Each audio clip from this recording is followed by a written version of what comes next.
But I'd like to start by asking you that in this context that you know well, what do you see as the main factors that will drive growth?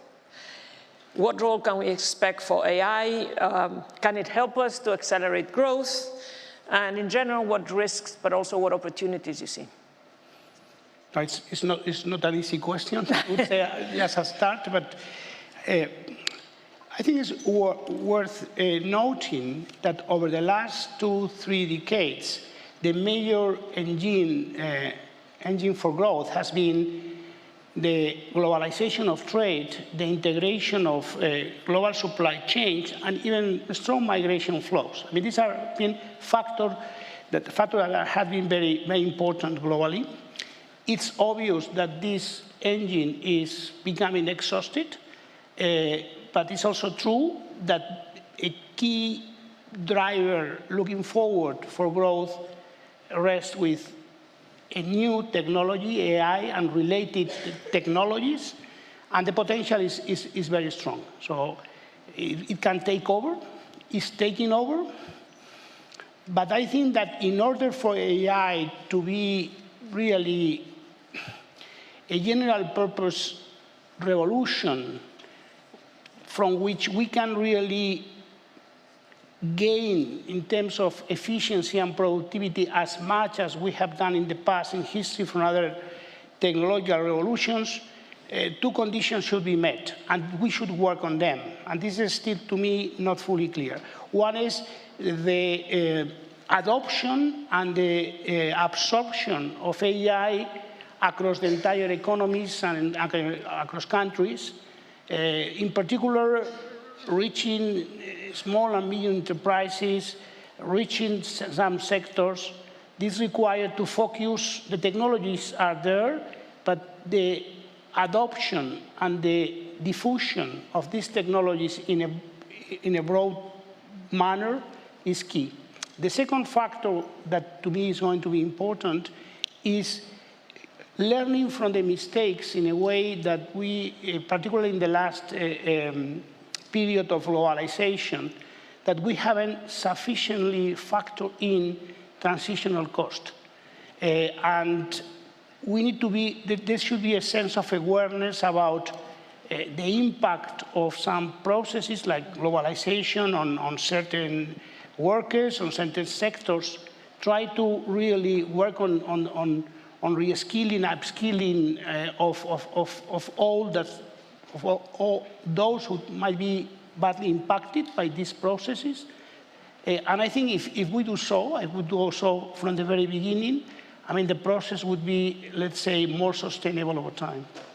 So, you know, AI and in general, the tech economy is doing better in the United States. And, you know, we're seeing all these tariffs and the world is changing, as you all said, and the engine of growth is going to be different. So in that sense, if you think about where Europe is, we have seen great diagnosis, so we know what works, we have a, you know, we know what the issues are, and the conclusion is always Europe needs to be more competitive. Again, going back to AI, it is going to be a big factor. We were discussing just a few minutes ago, you're one of the governors who wrote to the Commission, you launched the simplification. As I was saying before, in the US, simplification is something different. It's deregulation, and those are different things. So if we go back to Europe, you know, how would you define success for Europe in this conversation? So in Europe, we call it simplification. What is success in Europe in terms of what is happening? There is progress, little, but progress in Europe. And as we compare ourselves with what's going on in the United States, and I gave some examples, how do you think we can achieve that competitiveness, which is a moving target, right? Because everybody else is moving, so even if we're moving, unless we move faster, Europe-US competitiveness. And related to that, how can we make progress, not just in those initiatives that you and other governors wrote about, but in the more structural issues we have in Europe, right? One of the huge issues in today's economy is scale. You launch a company in the United States, you're instantly, so banking unions, savings unions, how do we get that scale in services in Europe? So again, one is maybe more tactical. Actually, I think both are very structural issues. Competitiveness vis-à-vis the US, that's moving forward, and the structural issues that we have I think removing segmentation, I think if we are able to identify channels whereby we can really exploit the single market much more than we do, we will be successful. I think that it's really time now to try once, at least once, the 28 regime. I mean, there are a number of areas, because commercial laws have not been harmonized at the European level. This impact, for instance, on banking, no doubt, that it's important that the Commission, I mean, the European authorities choose at least one example, potential example for 28 regime, so that is immediately fully applicable in the entire Union. Might be a product, might be a sector, might be a group of firms that will be under the same homogeneous norms and conditions from the very beginning. And there are examples, potential examples. You just try. We need a pilot, we need a success story in terms of 28 regime, and this is the way forward. The alternatives are not clear-cut to me. I mean, given the density and complexity of the way in which decisions are made at the European level, but the 28 regime is a route that has not been still explored and need to be done. Second, on capital markets, I think the SSM is an example, actually. SSM has problems and complexity, but it's a single supervisory body for significant institutions in Europe. We should do the same for capital markets. And for capital markets, there is a lot of room for integrating, let's say, the supervision, at least for some parts of the system. This is also, to me, a good example of a low-hanging fruit that can be achieved. There are examples, securitization, probably there is room for clearly ambition, reform, flexibility in this area. I mean, there is room for reducing complexity and red tape on many areas. And I think that it may take time, but the simplification of the normative corp in Europe is a must. I mean, when you see really the production of norms, and in particular, the fact that level 1 regulation and directives are produced in such an ambiguous terms that at the end of the day requires level 2, level 3 guidelines to fill in, creates something which is extremely dense. So I think there is also a great deal of room for simplifying all this. So I gave an example this morning, 95,000 lines, that's 100 Don Quixotes. Don Quixote, 100 times, that's what the EU financial rules say. And you're totally right, that's not the level 2 and 3. We should calculate that, guys, actually. Because that is then, I don't know how many more. But that's the problem is that's in our sector, in the financial sector, but this applies to every sector. But when you ask those who are responsible, let's say at the operational level in the sector, will tell you, Europe, I mean, the complexity, the density is huge, but in my sector is badly needed, it's very well justified. That's the reason we need to engage in a very top-down work, because bottom-up, by nature, by human nature, but it will not happen. But, we're discussing that yesterday at dinner, and one of the things that, if you look back, when did Europe make progress? And you mentioned the SSM, which is a huge, step forward for Europe, right? At least since I'm around in this business, it's happened twice. Once is after the crisis, and second is in COVID. So we used fast-track governance in Europe to make decisions that were unthinkable in other situations. And I think your idea, it's been around, of the 28 regime might be the way, because otherwise we need a mega big crisis, and there's no sense of crisis in Europe right now. No, another opportunity at present is security. Security yes. is perceived increasingly over time as a public good in Europe that need to be enhanced and preserved.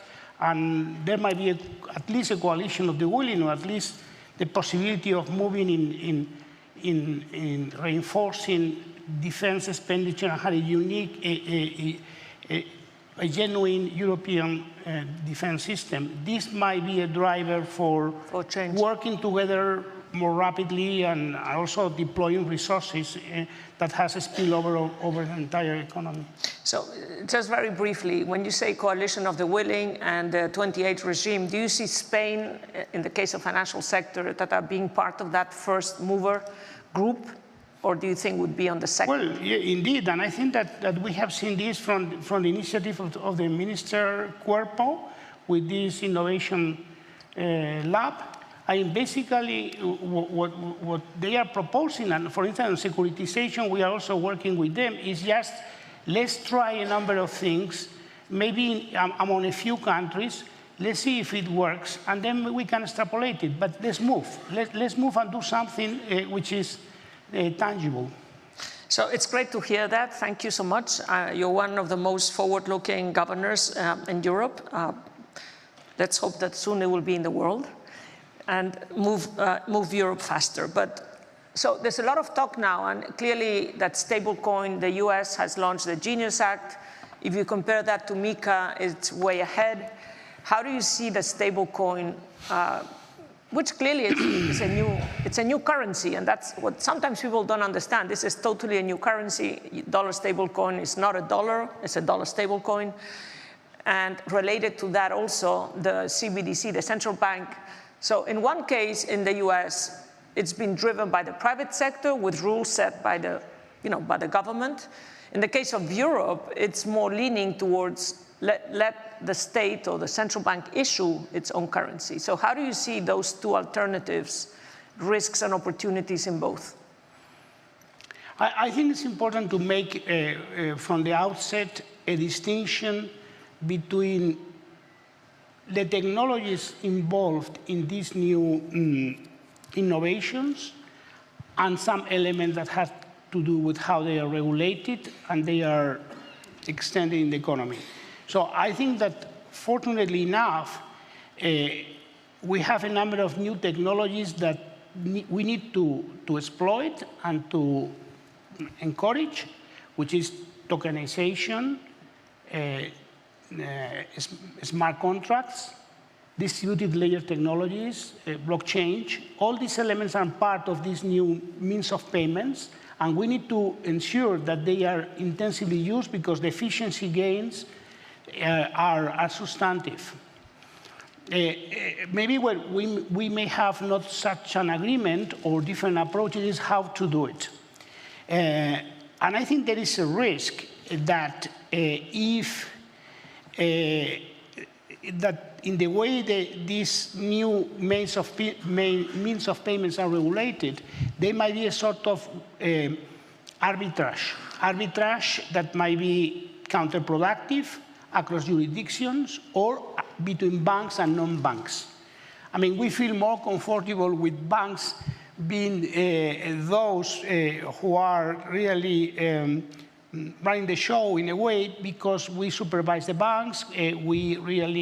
Banks have stricter controls in prudential ones. So I think the European view is that private banks should be really have a very relevant role in leading all these technologies. Maybe in the US, they are more agnostic between banks and not banks, but I think this is a different approach. The second one, I think it might also differ, is that we strongly feel that in the transition to digital money, which is unavoidable and desirable, it's important that the central bank retain a key role. I mean, central banks for decades, I would say for nearly centuries, have been absolutely centered in providing trust to the system, to the payment systems. And we need to do so, continue to do so in the new world. And it's desirable to everyone that we provide this trust. And we provide this trust twofold. On the one hand, issuing currency, and the other hand, On the other hand, maintaining a wholesale settlement system in which we are really involved, providing security and safety. In the new world, I think currency is going to be increasingly substituted by digital money, and I think we need to provide at least an option which is comparable to currency and we are the issuer. This is one thing. And in wholesale systems, all what we are doing at the Eurosystem with the Appia and Pontex project, basically what they are aiming at is introducing these new efficiencies and technologies in wholesale payments in order to ensure that the settlement and clearing of payments through banks is done in the future with the new technologies and with the same safety. This is, I think, the European approach. Ultimately, what we are basically aiming at, I think, is a financial system which is fully tokenized, where the banks issue tokenized deposits, with governments and debt issuers do it also in a tokenized manner, and all these securities and payments are settled in a wholesale system that incorporates ledger technologies, smart contracts, and all these efficiency gains can be achieved while at the same time maintaining the public support to the payment system. I think it's something that we need to maintain. This is the European approach, and I think it's the right one. Okay, let me see if I understand. Please correct me if I didn't understand my summary. Yeah. So I guess Europe view is that it's okay for banks to be in the tokenization, i.e. tokenized deposits. We encourage that. Yeah. You encourage that. You believe that currency, i.e. stablecoin or whatever, CBDCs, should be issued by the central bank, not by the private sector. And I will introduce that's what I heard. A qualification on that. But at the same time, you say you do want banks to be part of the new system. So how do you square that circle where the dollar already has said, the Americans have said, we will allow the private sector to issue dollar stablecoin, which is effectively a new currency, and we'll allow the banks to play, where, as we say in Spanish, es muy difícil poner puertas al campo. You basically are going to have a parallel system to what you're describing, where you're going to have not just non-banks, but banks in general being allowed to issue dollar stablecoin. And this is a 24/7 global interoperability, which has a very clear use case for many customers. Whereas in Europe, the third thing I understood, which, by the way, we as a financial sector agree is, and you said that very clearly, it's about the rails. So what is the point of issuing a central bank digital currency on the old rails? You said very clearly on the wholesale side settlement, and we agree, by the way, on the new rails, that makes a huge amount of sense. What would a central bank digital euro for retail purposes add to what I believe is already digital money, which is the instant P2P that we, the banks, are creating in Europe? So two very simple questions. Do you still? I think. Okay. Is it okay? It's okay. You don't need to answer because, just. Yeah, no, I think I have an answer. Again, when we change, when we make a payment, sí. And we settle a payment between two persons, and we pay with 50 euros banknotes, yes. The reason why everyone accepts this, and it's clear that there is a face value that is 50, is because the central bank is behind. Yeah. Is behind. So in the future, when we are moving to a digital world, we feel that the major process of substitution is going to substitute from the use of currency to the use of other means of payments. We feel that we need to maintain the possibility, not competing. There would be other options. As now, there are many means of payments. One is currency, but currency has some particular features that other means of payments don't have. Right. And people deserve that. We need to provide something which is tantamount in the future in digital form of banknotes now. This is basically the idea. At the same time, we need to ensure that when we make a payment with transactions from account to account, this is settled in central bank money in the accounts that Santander or BBVA have in the Bank of Spain. And this provides security and safety. We need to ensure that this security is retained with the new technologies. This is the idea. At the end of the day, and this got even monetary policy implications, that at the end of the day, imagine in a world in which everyone moves to stable coins that are completely stick to certain reserve assets like treasury bills. If there was a crisis, at the end, when there is a crisis, who is provided the ultimate liquidity in money? The central bank. The central bank is the one which is the lender of last resort because it has the possibility of issuing money with no limit. If we move to a completely different world, this flexibility, this elasticity that the banks can provide to a system in crisis management will disappear. So that's the reason we need to retain certain elements that have been very important in the future in providing liquidity. The ultimate liquidity is provided by the central bank. And in the new world, with all these features, we need to ensure that this is maintained by a central bank and that the major channel and the major agent in diffusing this in the economy are the private banks. This is the way I believe. So let me tell you, I'm 100% on your side, okay? I'm a bank. We are in the same. We're on the same side. In the same, yeah, but you and I have a problem. It's called that there's an alternative financial system that is not yours and mine, but it's there. Tether has 180 billion today in US government securities. Tether. You know that. You know, so, and I agree. And so, well, I'm not going to push you. I don't see anything preventing European banks to work together to have a stable coins, particularly in the cross-border including in dollar stable coins? Including dollars. I mean, you are not, there's no restriction. I mean, now there are no restrictions for that to happen. Okay. So you agree that European banks with other international banks, there's several consortiums have been announced, one with Santander as a member. Very supportive. Okay, great. Please make a note of this. Very supportive. Because very supportive because I will remind you of this. This is fully compatible with the fact that in some areas central bank money retains some role. Okay. And we have to make this compatible. So, Governor, I have to be strict on the timing. You have 30 seconds to tell this audience, how do you see the future of banks? 30 segundos. 30 segundos. Like, optimistic or not?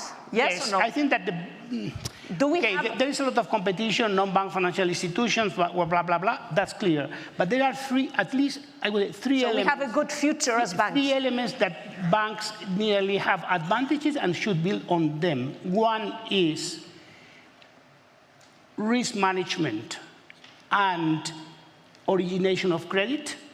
It's very difficult to substitute banks in that role, and this will remain important in the future. Bank has proved to be very good at adopting technologies, creating platforms, and this may prove very important in the future.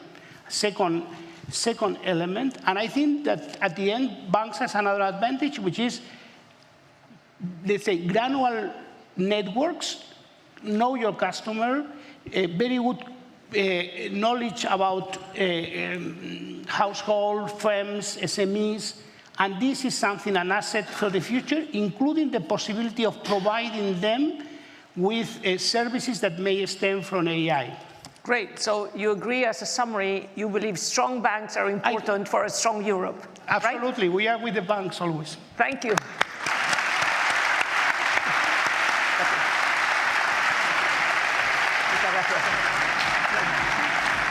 Saludos, Nadia.